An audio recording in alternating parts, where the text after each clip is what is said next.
Organizations invest millions to lock down their cloud-native infrastructure, yet high-profile data breaches continue to occur on the most tightly controlled enterprise platforms available.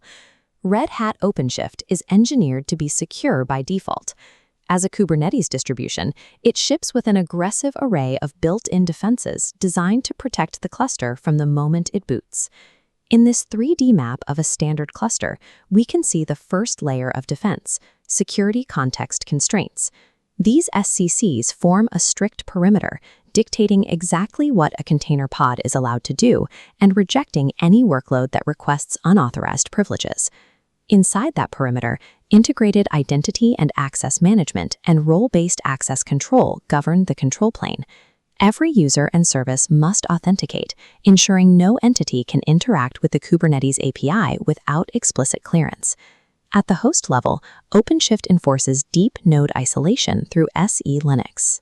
If a malicious process somehow escapes a container, SE Linux blocks it from accessing the underlying host resources or interacting with neighboring processes. Working together, these mechanisms make the Kubernetes control plane virtually impervious to direct, traditional infrastructure attacks. If we evaluate security strictly by the resilience of the underlying infrastructure, an OpenShift cluster performs exactly like a fortress. But that robust baseline creates a dangerous misconception: the belief that deploying code onto a highly secure cluster automatically guarantees the security of the application itself. Modern threat actors rarely waste resources battering against hardened API servers or SE Linux policies. The infrastructure is simply too difficult to crack directly. Instead, attacks have pivoted. They target the pathways we intentionally leave open, specifically the software supply chain and the runtime behavior of the workloads operating on top of the cluster. The ecosystem surrounding the platform requires constant interaction with the outside world. Engineering teams continuously import third-party dependencies, open-source libraries, and external code to build their applications. Because OpenShift natively trusts the commands issued by your deployment tools, every container workload you deploy operates as a potential Trojan horse. Securing the underlying platform is only the first requirement. The actual risk lives in the software ecosystem interacting with that platform. To understand how a breach happens, we have to examine the stages before code ever reaches the OpenShift environment. In a standard CI/CD pipeline, threats often originate in the code stage. Developers pull open-source libraries containing deeply hidden vulnerabilities. Next, attackers target the pipelines themselves. By compromising built servers, they inject malicious scripts into the automated process, quietly altering code as it compiles. The consequence is that the resulting container image is completely compromised before it exists as a deployable asset. This untrusted image then sits in the registry, waiting for deployment, visually and operationally indistinguishable from a secure, verified application. When an engineer triggers a deployment, OpenShift simply follows operational orders. It pulls the image and runs it, entirely blind to the corrupted nature of the payload. Every dependency carries weight. By embedding malicious code into the development lifecycle, attackers use the supply chain as a highly efficient conduit to bypass a hardened cluster's external defenses.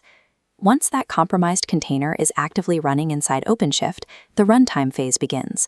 Workloads are frequently deployed with over-permissioned service accounts. An application that only needs to read a single database might be granted permissions to query the entire cluster. An attacker uses these excessive permissions to survey the environment, mapping out internal network topologies and identifying valuable targets.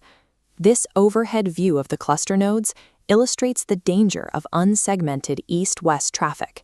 Without internal network restrictions, a single compromised pod can initiate uninterrupted communication with unrelated pods across the entire cluster.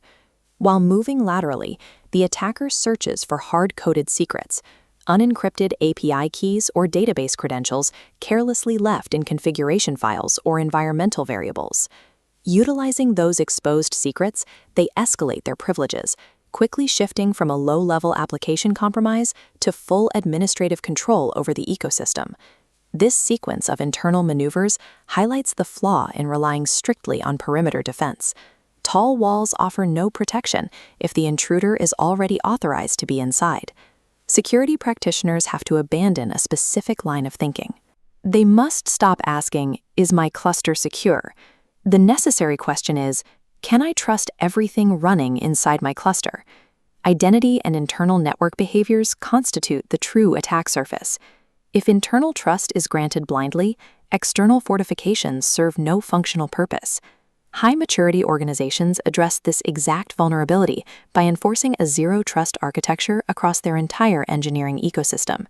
In a Kubernetes environment, zero trust means dismantling assumed trust and requiring continuous verification at every distinct stage of the software lifecycle. Returning to the pipeline, the first control occurs during the build phase by implementing a software bill of materials. An SBOM scanner extracts and catalogs every single dependency used to compile the application. By maintaining an auditable, transparent record of the software's exact composition, security teams can pinpoint and eliminate hidden vulnerabilities before the code advances. The next control requires all container images to be cryptographically signed and mathematically verified before they ever reach the registry. If an image attempts to deploy without a valid signature, the pipeline automatically rejects it. This mechanical gatekeeping neutralizes any threats injected via compromised CI/CD scripts. Continuous vulnerability scanning from the build environment to the deployment servers ensures that trust is never assumed by a workload's origin. Instead, it is verified at every single gate. That same standard of verification extends directly into the active runtime environment. Organizations enforce strict least privilege access by bridging OpenShift's native role-based access control with centralized identity policies. Pods are restricted to interacting only with the specific services required for their function. To manage active threats, security teams deploy continuous runtime detection and behavioral monitoring across the nodes. This behavioral monitoring acts as the final safety net. If a pod suddenly attempts unauthorized east-west traffic or unexpected privilege escalation, the system identifies the anomaly, catching zero-day exploits that standard signature-based scanners miss entirely. The operating principle for cloud-native ecosystems is precise. Rule 1, trust nothing. Rule 2, verify everything. Rule 3, monitor continuously. Security is not a static feature you configure once. It is an ongoing discipline that requires aligning the infrastructure platform, the deployed code, and the personnel managing it. By moving focus past the perimeter to actively protect data and identities at scale, engineering teams can fully unlock the secure potential of enterprise platforms like OpenShift.